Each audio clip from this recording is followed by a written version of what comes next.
जय हिंद साथियों, स्वागत है आपका आपके अपने YouTube channel marathon agriculture classes पर। साथियों, कृषि प्राविधिक सहायक AGTA के लिए चल रही हमारी महत्वपूर्ण सीरीज लक्ष्य बेस सीरीज का आज भाग 8 आपके सामने प्रस्तुत है। दोस्तों, मुझे उम्मीद है कि आपको इस सीरीज के अन्य भाग भी काफ़ी पसंद आए होंगे। अगर दोस्तों आपने अभी तक हमारा चैनल सब्सक्राइब नहीं किया है, आपसे रिक्वेस्ट है आप हमारे चैनल को सब्सक्राइब कर लीजिए तथा ज़्यादा से ज़्यादा अन्य ग्रुप में शेयर करिए। दोस्तों, आइए देखते हैं आज के भाग का पहला प्रश्न। मित्रों, पहला प्रश्न आपके सामने, निम्न में एनाकार्डियेसी कुल का पादप है। ऑप्शन ए अमरूद, ऑप्शन बी आम, ऑप्शन सी काजू, ऑप्शन डी आम तथा काजू दोनों। मित्रों, एनाकार्डियेसी कुल का पादप, इसका सही आंसर है ऑप्शन डी आम तथा काजू दोनों ही एनाकार्डियेसी कुल के सदस्य हैं। देखते हैं अन्य ऑप्शन को, जैसे अमरूद और इसी के साथ साथ जामुन दोनों ही महत्वपूर्ण है, आए हुए हैं, पूछे जा चुके हैं। दोनों किस कुल के हैं दोस्तों? यह मिर्टेसी कुल के हैं। किसके दोस्तों? मिर्टेसी कुल, बहुत ही महत्वपूर्ण है, कई बार पूछा जा चुका है। दोस्तों, हमारा प्रश्न था कि निम्न में एनाकार्डियेसी कुल का पादप कौन है? उसका सही आंसर है आम, काजू अथा ऑप्शन डी आम तथा काजू दोनों। मित्रों, चलते हैं अगले प्रश्न की ओर। अगला प्रश्न दोस्तों आपके सामने, प्रश्न नंबर 2, आम की आम्रपाली किस्म का विकास किन किस्मों के मध्य संकरण से हुआ है? ऑप्शन ए नीलम और दशहरी के मध्य, ऑप्शन बी नीलम और अल्फांसो के मध्य, ऑप्शन सी दशहरी और नीलम के मध्य, ऑप्शन डी रत्ना और अल्फांसो के मध्य। दोस्तों, आम की आम्रपाली किस्म बहुत ही महत्वपूर्ण है, इसका विकास दशहरी और नीलम के मध्य संकरण से हुआ है, बहुत ही महत्वपूर्ण है दोस्तों। शॉर्ट फॉर्म में इसे कहा जाता है DNA। DNA, D for Dasheri, N for Neelam, और इन दोनों के मध्य क्रॉस से बनी है आपकी आम्रपाली। मित्रों, देखते हैं अन ऑप्शनों को, जैसे नीलम और दशहरी के मध्य संकरण से आपकी बनी है मल्लिका। कौन सी दोस्तों? मल्लिका। इसे शॉर्ट फॉर्म में एंडियम कहा जाता है। नीलम, दशहरी, इनके क्रॉस से आपकी कौन सी बनी है? मल्लिका। M फॉर मल्लिका। अगला ऑप्शन दोस्तों, जैसे नीलम और अल्फांसो के मध्य से कौन सी बनी है? नीलम और अल्फांसो के क्रॉस से बनी है आपकी रत्ना, NAR। बहुत ही महत्वपूर्ण है दोस्तों, कौन सी आपकी? रत्ना। देखते हैं अगला ऑप्शन, रत्ना और अल्फांसो के मध्य क्रॉस से कौन सी बनी है दोस्तों? Sindhu, RAS, S for Sindhu, बहुत ही महत्वपूर्ण है। और दोस्तों, जो सिंधु वैरायटी है यह कैसी है? लगभग सीडलेस है। कैसी दोस्तों? लगभग सीडलेस वैरायटी है, बहुत ही महत्वपूर्ण है। कैसी दोस्तों? सीडलेस। मित्रों, हमारा प्रश्न था कि आम्र की आम्रपाली किस्म का विकास किन किस्मों के मध्य संकरण से हुआ है? उसका सही आंसर है ऑप्शन सी दशहरी और नीलम के मध्य। मित्रों, आशा है आपको प्रश्न समझ में आया होगा। चलते हैं अगले प्रश्न की ओर। अगला प्रश्न दोस्तों आपके मध्य, प्रश्न नंबर 3, किस तिलहनी फसल की खली में नाइट्रोजन की मात्रा सर्वाधिक होती है? ऑप्शन ए अरंडी की खली में, ऑप्शन बी नीम की खली में, ऑप्शन सी मूंगफली की खली में, ऑप्शन डी नारियल की खली में। दोस्तों, तिलहनी फसल की खली में सबसे ज़्यादा नाइट्रोजन की मात्रा मूंगफली की खली में पाई जाती है। किसमें दोस्तों? मूंगफली की खली में सबसे ज़्यादा नाइट्रोजन की मात्रा पाई जाती है। अगर आपसे पूछ लिया जाए कितनी मात्रा पाई जाती है, तो दोस्तों 7.3%। 7.3%, जो कि सबसे ज़्यादा है तिलहनी फसलों में, सबसे ज़्यादा। मित्रों, देखते हैं अगला ऑप्शन, अरंडी की खली में कितनी पाई जाती है नाइट्रोजन की मात्रा? दोस्तों 4.3% नाइट्रोजन पाई जाती है अरंडी की खली में। नीम की खली में कितनी पाई जाती है? 5.2% नाइट्रोजन। मित्रों, नारियल की खली में कितनी पाई जाती है? नारियल की खली में पाई जाती है लगभग 3% नाइट्रोजन। मित्रों, हमारा प्रश्न था किस तिलहनी फसल की खली में नाइट्रोजन की मात्रा सर्वाधिक पाई जाती है? उसका सही आंसर है ऑप्शन सी, मूंगफली की खली में, ऑप्शन सी। चलते हैं अगले प्रश्न की ओर। अगला प्रश्न दोस्तों आपके सामने प्रश्न नंबर 4, कपास के बीजों से रुई हटाने के लिए प्रयोग करते हैं। ऑप्शन ए सल्फ्यूरिक अम्ल, ऑप्शन बी साइट्रिक अम्ल, ऑप्शन सी नाइट्रिक अम्ल, ऑप्शन डी हाइड्रोक्लोरिक अम्ल। दोस्तों, कपास के बीजों से रुई हटाने के लिए किसका प्रयोग किया जाता है? इसका सही आंसर है ऑप्शन ए सल्फ्यूरिक अम्ल का। मित्रों, जो रुई होती है बहुत ही महीन इसमें रेशे होते हैं, इसे क्या कहते हैं? इसको कहा जाता है फज। तो दोस्तों, रुई या फज को हटाने के लिए हम सल्फ्यूरिक अम्ल का प्रयोग करते हैं। इसकी कितनी मात्रा लेते हैं? इसकी 1% मात्रा प्रयोग में ली जाती है। मित्रों, अगर सल्फ्यूरिक अम्ल का हम प्रयोग ना करें तो कुछ मैकेनिकल विधियां भी हैं। तो मैकेनिकल विधि में हम किसका प्रयोग करते हैं? गोबर का प्रयोग करते हैं। गोबर के द्वारा हम क्या कर सकते हैं? इन रुई के जो बीज होते हैं उनसे फज को हटा सकते हैं। या फिर हम गोबर के साथ साथ हम किसका प्रयोग कर सकते हैं? राख का। मित्रों, हमारा प्रश्न था कि कपास के बीजों से रुई या फज हटाने के लिए प्रयोग करते हैं। उसका सही आंसर है ऑप्शन ए सल्फ्यूरिक अम्ल का। उसकी कितनी मात्रा चाहिए दोस्तों? 1% मात्रा काम में लेते हैं। चलते हैं अगले प्रश्न की ओर। अगला प्रश्न दोस्तों आपके सामने प्रश्न नंबर 5, गन्ना की फसल में सिंचाई की मुख्य क्रांतिक अवस्था है। ऑप्शन ए अंकुरण, option B grand growth phase, option C formative stage, option D पकने की अवस्था। दोस्तों, गन्ना की फसल में सिंचाई की मुख्य अवस्था आपकी फार्मेटिव स्टेज है। कौन सी दोस्तों? फार्मेटिव स्टेज जो है गन्ना में सिंचाई की मुख्य क्रांतिक अवस्था होती है। यह कब आती है दोस्तों? यह बुवाई के 60 से 130 दिनों के बाद आती है। 60 से 130 डे आफ्टर सोइंग, बहुत ही महत्वपूर्ण है। बुवाई के 60 से 130 दिनों के बाद। और कौन सी स्टेज है? Formative stage. दोस्तों, हमारा प्रश्न था कि गन्ने की फसल में सिंचाई की मुख्य क्रांतिक अवस्था, उसका सही आंसर है ऑप्शन सी फॉर्मेटिव स्टेज। चलते हैं अगले प्रश्न की ओर। अगला प्रश्न दोस्तों आपके सामने प्रश्न नंबर 6, सूक्ष्म पोषक तत्व में से कौन सा एक तत्व अधातु है? कैसा दोस्तों? अधातु। अधातु को इंग्लिश में क्या कहा जाता है? इसे कहा जाता है नॉन मेटल। आपको बताना है कि निम्न 4 ऑप्शन में से कौन सा ऐसा तत्व है जो नॉन मेटल है, अधातु है।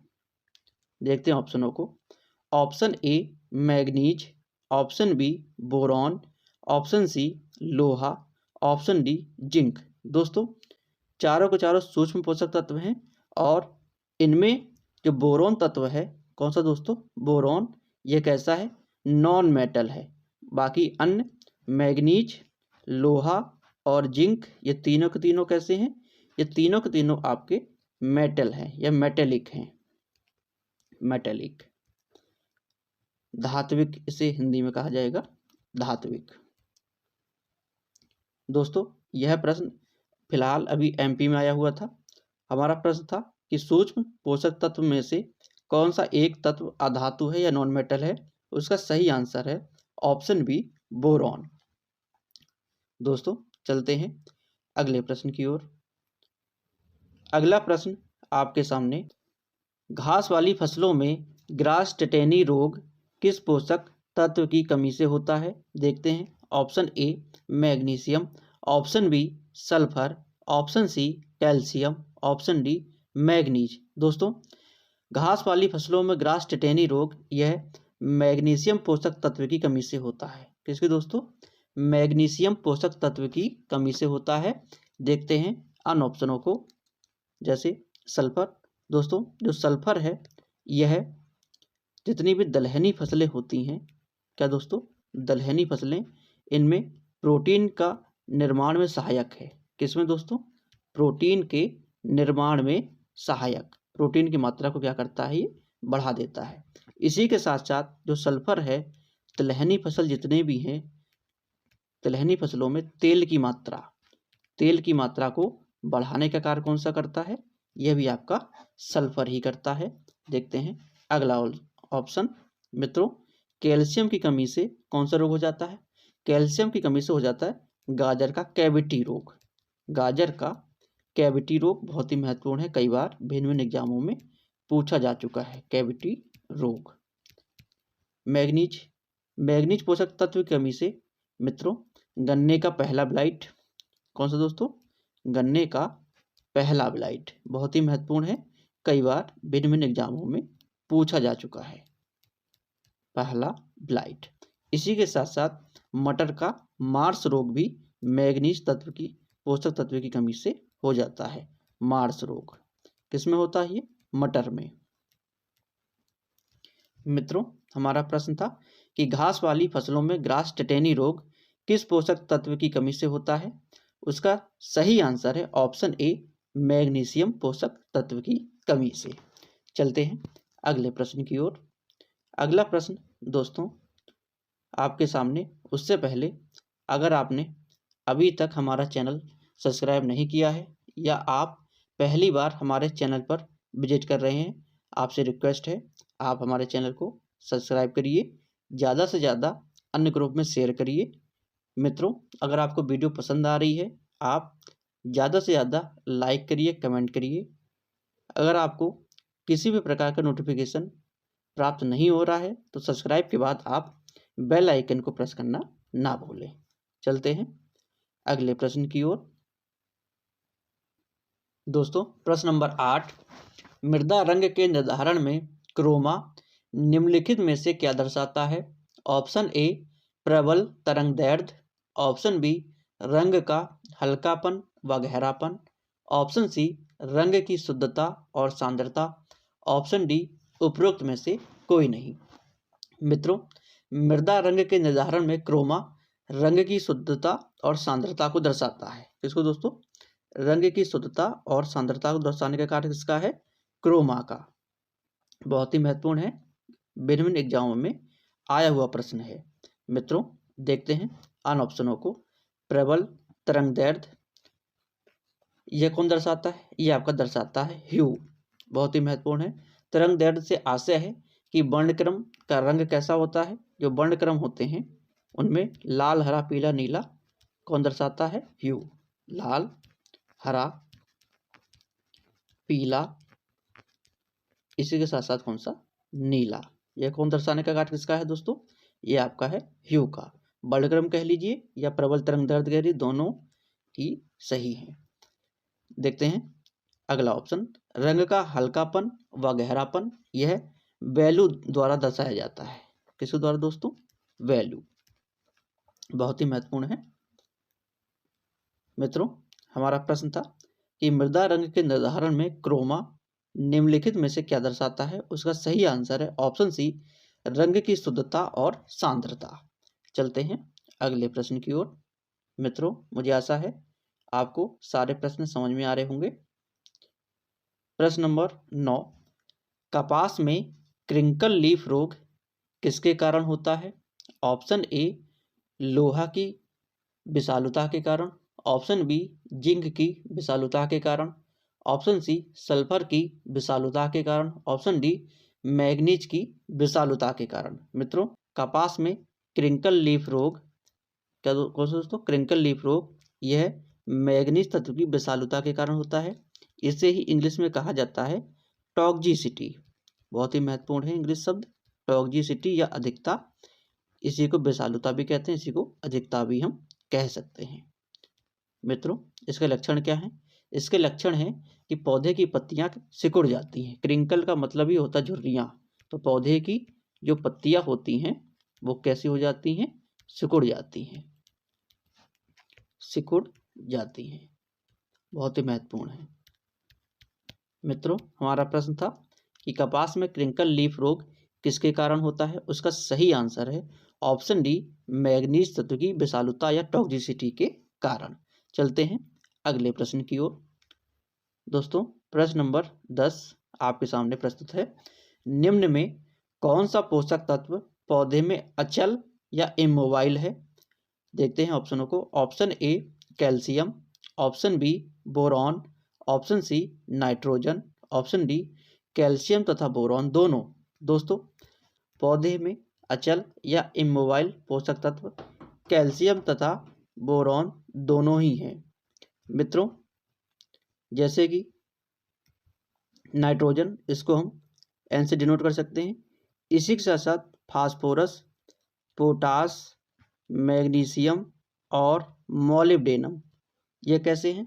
ये सभी के सभी आपके हाई मोबाइल या अति गतिशील बहुत ही महत्वपूर्ण है, कई बार पूछा जा चुका है एग्जाम में। कैसे हैं? अति गतिशील हैं, हाई मोबाइल हैं। इसी के साथ साथ हम देख सकते हैं अन्य तत्वों को, जैसे आपका कम गतिशील कौन कौन से हैं?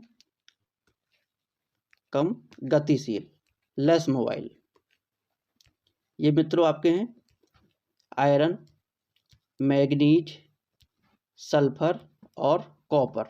मित्रों इसके साथ साथ आपसे एक प्रश्न और पूछा जाता है, जैसे मध्यम गतिशील कौन सा है? तो मध्यम गतिशील में आपका एकमात्र पोषक तत्व आता है, वो कौन सा है? आपका जिंक, बहुत ही महत्वपूर्ण है। मित्रों हमारा प्रश्न था कि निम्न में कौन सा पोषक तत्व पौधे में अचल या इमोबाइल तत्व है? उसका सही आंसर है ऑप्शन डी कैल्शियम तथा बोरॉन दोनों। चलते हैं अगले प्रश्न की ओर। आशा है आपको प्रश्न समझ में आया होगा। दोस्तों प्रश्न नंबर 11 आपके सामने प्रस्तुत है। ऐसा कीट जो दालों में खेत तथा भंडारण दोनों स्थानों में आक्रमण करता है। कहाँ दोस्तों? खेत तथा भंडारण दोनों स्थानों पर ऐसा कीट आपको बताना है। देखते हैं ऑप्शनों को। Option A pulse beetle, option B gram pod borer, option C red gram pod fly, option D pod borer. मित्रों ऐसा कीट जो दालों में खेत तथा भंडार दोनों स्थान में आक्रमण करता है वह है पल्स बीटल। कौन सा दोस्तों है? Pulse beetle. मित्रों देखते हैं अन्य ऑप्शनों को, जैसे ग्राम पॉड बोरर, यह चने का क्या है? यह चना का मुख्य व हानिकारक कीट है, चना का मुख्य कीट ग्राम पॉड बोरर। इसका साइंटिफिक नेम कई बार पूछा जा चुका है। इसका साइंटिफिक नेम क्या है? हेलिकोबर्पा अर्मीजेरा। क्या दोस्तों? हेलिकोबर्पा अर्मीजेरा, बहुत ही महत्वपूर्ण है। देखते हैं अगला ऑप्शन, जैसे रेड ग्राम पॉड फ्लाई। दोस्तों यह अरहर का मुख्य कीट है। किसका दोस्तों? अरहर का मुख्य कीट, बहुत ही महत्वपूर्ण है। पॉड बोरर यह जितनी भी दलहनी फसलें होती हैं उनमें छेद करने का कार्य करता है, और खासकर मटर की फली का यह मुख्य कीट है। किसका दोस्तों? मटर की फली का मुख्य कीट, फली का मुख्य कीट। दोस्तों हमारा प्रश्न था कि ऐसा कीट जो दालों में खेत तथा भंडारण दोनों स्थान में आक्रमण करता है, उसका सही आंसर है ऑप्शन ए पल्स बीटल। चलते हैं अगले प्रश्न की ओर। अगला प्रश्न दोस्तों आपके सामने प्रश्न नंबर 12। भारत में सबसे ज्यादा कीटनाशी किस फसल में उपयोग में लिए जाते हैं? ऑप्शन ए धान, ऑप्शन बी गन्ना, ऑप्शन सी मक्का, ऑप्शन डी कपास। दोस्तों यह प्रश्न भिन्न भिन्न एग्जामों में ऐसे ही पूछा गया है। इसका सही आंसर है कपास। भारत में दोस्तों सबसे ज़्यादा कीटनाशी कपास की फसल में उपयोग में लिए जाते हैं। इस प्रश्न का सही आंसर है ऑप्शन डी कपास। चलते हैं अगले प्रश्न की ओर। ब्रेचोला आइसोक्रेट्स किसका फलनाशक कीट है? ऑप्शन ए आम, ऑप्शन बी नींबू वर्गीय फल, ऑप्शन सी अनार, ऑप्शन डी सेब। दोस्तों ब्रेचोला आइसोक्रेट्स यह अनार का फलनाशक कीट है। दोस्तों कुछ इसके अन्य नाम हैं। इसके अन्य नाम क्या है? इसके अन्य नाम है अनार की फल मक्खी। क्या दोस्तों? अनार की फल मक्खी। इसी के साथ साथ इसको कहा जाता है अनार की तितली। क्या दोस्तों? अनार की तितली के नाम से भी जाना जाता है। देखते हैं अन ऑप्शनों को दोस्तों। जैसे आम, आम का जो आपका प्रमुख कीट है कौन सा है? आम का प्रमुख कीट है आपका आम का फुदका, या इसे कहा जाता है मैंगो हॉपर। आम का फुदका या मैंगो हॉपर यह कैसा है? आम का मुख्य कीट। इसी के साथ साथ आपसे पूछा जाता है मैंगो मिली बग। कई बार पूछा जा चुका है कि किस कीट्स के प्रकोप को कम करने के लिए आम की बेंडिंग कर देते हैं, चारों तरफ बेंडिंग कर दी जाती है पौधे की, तो वो है मैंगो मिली बग। बहुत ही महत्वपूर्ण है। नींबू वर्गीय फलों में दोस्तों, नींबू वर्गीय फलों में एफिड बहुत ही महत्वपूर्ण है। इसी के साथ साथ लेमन बटरफ्लाई। क्या दोस्तों? Lemon butterfly. सेब में दोस्तों, सेब का कौन सा हानिकारक है? San Jose scale. कई बार पूछा जा चुका है भिन्न भिन्न एग्जाम में, सेंजोस स्केल। और इसी के साथ साथ कौन सा है? वूली, कौन सा दोस्तों?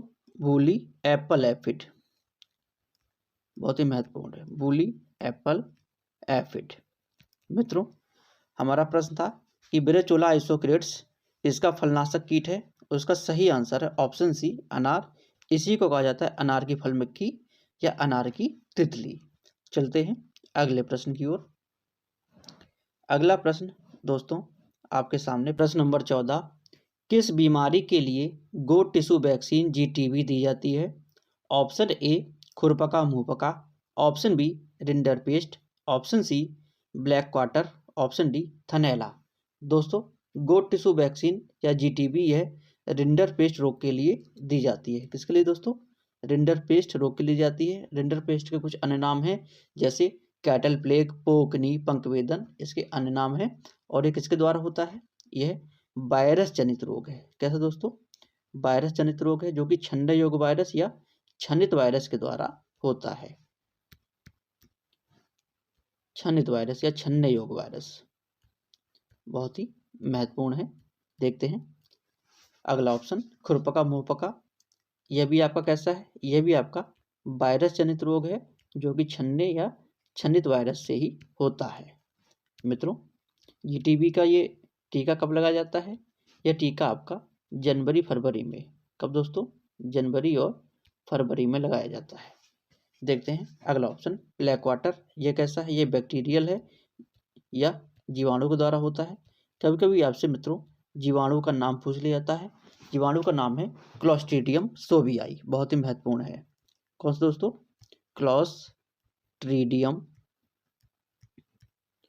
क्लोस्ट्रीडियम सोबियाई। भिन्न भिन्न एग्जामों में पूछा जा चुका है। थनैला दोस्तों, यह भी किसके द्वारा होता है? यह भी आपका जीवाणु जनित रोग है, और जीवाणु का नाम भी पूछा जा चुका है। क्या है? स्ट्रेप्टोकोकाई एगेलेक्सिया। क्या है दोस्तों? स्ट्रेप्टोकोकाई एगेलेक्सिया। स्ट्रेप्टोकोकाई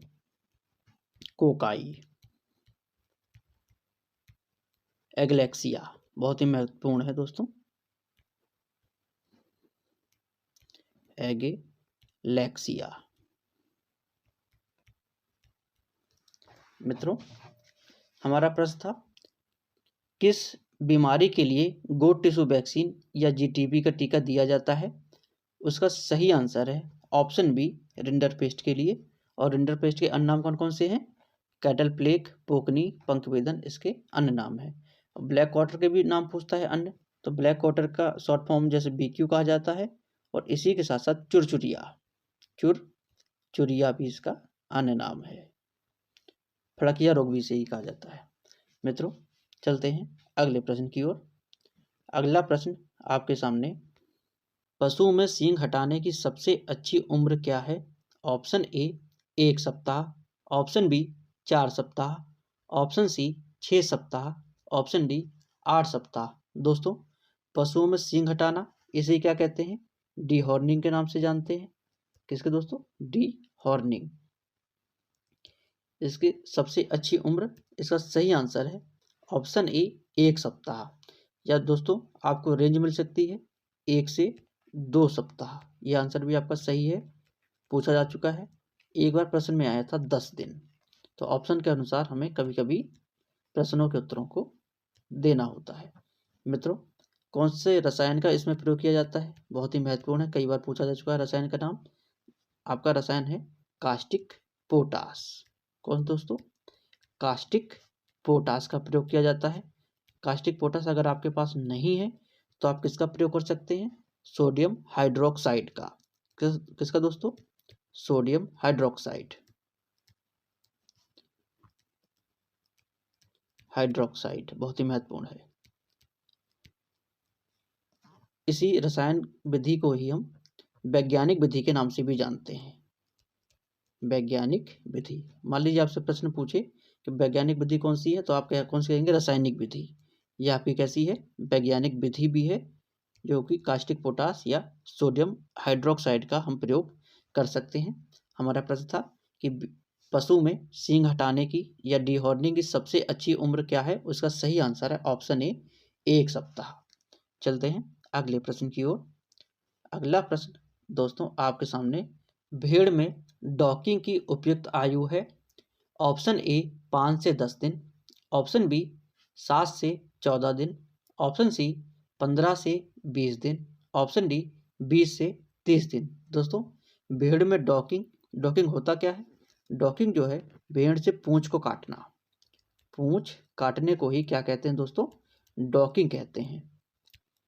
इसकी उपयुक्त आयु कौन सी है? इसके सही आंसर है 7 से 14 दिन। कौन सा दोस्तों?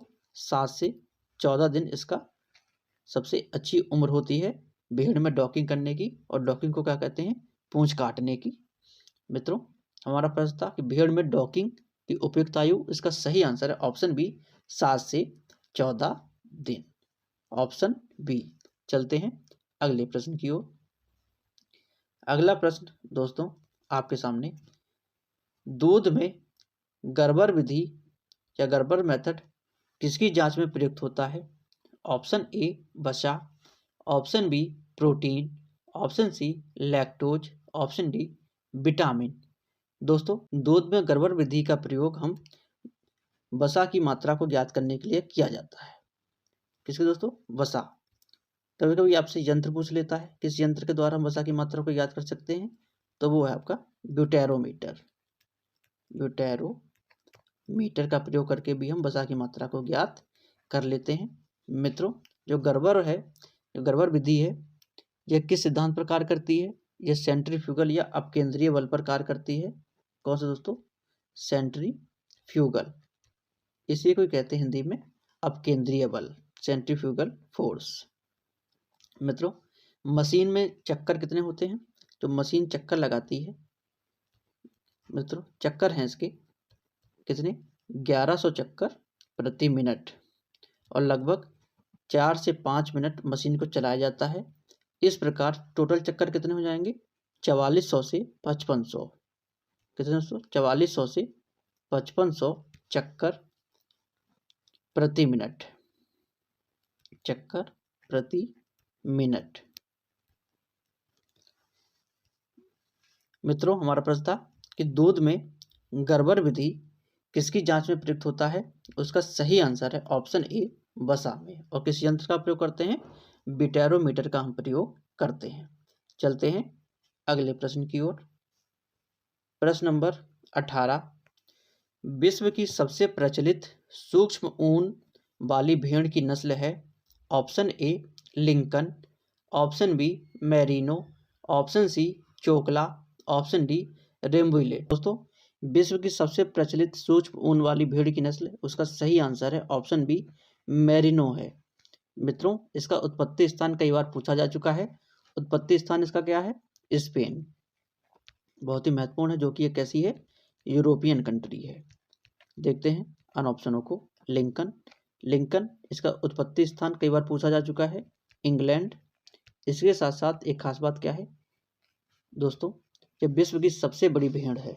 कहाँ की दोस्तों? विश्व की सबसे बड़ी। कैसी है दोस्तों? सबसे बड़ी भेड़ है। सबसे बड़ी भेड़ बहुत ही महत्वपूर्ण है, कई बार पूछा जा चुका है। चोकला दोस्तों, इसे भारत की मेरिनो कहा जाता है। भारत की मेरिनो, बहुत ही महत्वपूर्ण है। इसी के साथ साथ इसे राजस्थान की मेरिनो भी कहा जाता है। इसका उत्पत्ति स्थान कहाँ है? राजस्थान। और राजस्थान में भी कहाँ पर? राजस्थान में दोस्तों शेखावाटी क्षेत्र, शेखावाटी क्षेत्र। रेम्बुलेट दोस्तों, रेम्बुलेट कहाँ की है? यह फ्रांस की किस नस्ल है? कहाँ की दोस्तों? फ्रांस की भेड़ की नस्ल है। मित्रों, हमारा प्रश्न था कि विश्व की सबसे प्रचलित सूक्ष्म ऊन वाली भेड़ की नस्ल कौन सी है? उसका सही आंसर है ऑप्शन बी, मेरिनो। इसका उत्पत्ति स्थान कहाँ है? स्पेन, जो कि कहाँ की है? यूरोपियन कंट्री है। और चोकला कैसी है? इसे भारत की मेरिनो या राजस्थान की मेरिनो। इसका उत्पत्ति स्थान कहाँ है? राजस्थान का शेखावाटी क्षेत्र। इसी के साथ साथ एक पॉइंट और है दोस्तों। पॉइंट क्या है? कि सबसे उत्तम गलीचा ऊन, क्या दोस्तों? सबसे उत्तम गलीचा ऊन किससे प्राप्त होता है? यह भी आपकी चोकला से ही प्राप्त होता है। गलीचा ऊन बहुत ही महत्वपूर्ण है, पूछा जा चुका है गलीचा ऊन। चलते हैं अगले प्रश्न की ओर। आशा है आपको प्रश्न समझ में आ रहा होगा। अगला प्रश्न दोस्तों आपके सामने प्रश्न नंबर 19। नींबू में सिट्रस कैंकर रोग किसके द्वारा होता है? Option A bacteria, option B कवक, option C nematode, option D शैवाल। दोस्तों नींबू का सिट्रस कैंकर रोग यह कैसा है? बैक्टीरिया के द्वारा होता है। किसके द्वारा? बैक्टीरिया के द्वारा, जीवाणु जनित रोग है। और उस बैक्टीरिया का नाम क्या है? जैंथोमोनास सिट्री। क्या दोस्तों? बहुत ही महत्वपूर्ण है, जैंथोमोनास सिट्री। चलते हैं अगले प्रश्न की ओर। अगला प्रश्न दोस्तों आपके सामने इस श्रृंखला का अंतिम प्रश्न। राष्ट्रीय मत्स्य आनुवंशिकी संसाधन ब्यूरो NVFGR स्थित है। ऑप्शन ए कोचीन में, ऑप्शन बी चेन्नई में, ऑप्शन सी लखनऊ में, ऑप्शन डी मुंबई में। दोस्तों NVFGR national bureau of fish genetic resource, यह कहाँ पर है? लखनऊ में स्थित है। कहाँ दोस्तों? लखनऊ में स्थित है, बहुत ही महत्वपूर्ण है। देखते हैं अन ऑप्शनों को। कोचीन, कोचीन का ही अब नया नाम क्या हो गया? कोच्चि। कोचीन को अब दोस्तों कोच्चि के नाम से भी जाना जाता है। और यहाँ पर क्या है? यहाँ पर आपका central institute of fisheries technology, central institute of fisheries technology CIFT, यह कहाँ पर है? कोच्चि। और कोच्चि आपका कहाँ है? केरल में। दोस्तों चेन्नई में क्या है? चेन्नई में केंद्रीय खारा जल कृषि संसाधन, इसी को कहा जाता है central institute of brackish water aquaculture, central institute of brackish water aquaculture, Siva के नाम से जाना जाता है, जो कि हिंदी में क्या है? केंद्रीय खारा जल कृषि संस्थान कहाँ पर है? चेन्नई में है। मुंबई में क्या है दोस्तों? मुंबई में फिशरी सर्वे ऑफ इंडिया। क्या दोस्तों? Fishery survey of India.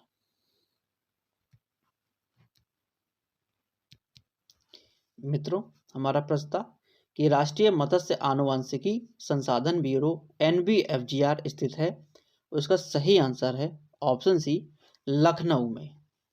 मित्रों अगर आपने अभी तक हमारा चैनल सब्सक्राइब नहीं किया है, मित्रों आपको कंटेंट कैसा लग रहा है? अगर आपको कंटेंट अच्छा लग रहा है, रेलेवेंट लग रहा है एग्जाम के, तो आप ज़्यादा से ज़्यादा हमसे जुड़िए, सब्सक्राइब करिए हमारा चैनल, हमारे वीडियो को ज़्यादा से ज़्यादा शेयर करिए, लाइक करिए, कमेंट करिए। मित्रों अब आपसे मुलाकात होगी हमारी इस श्रृंखला के अगले भाग में। तब तक के लिए जय जवान जय किसान।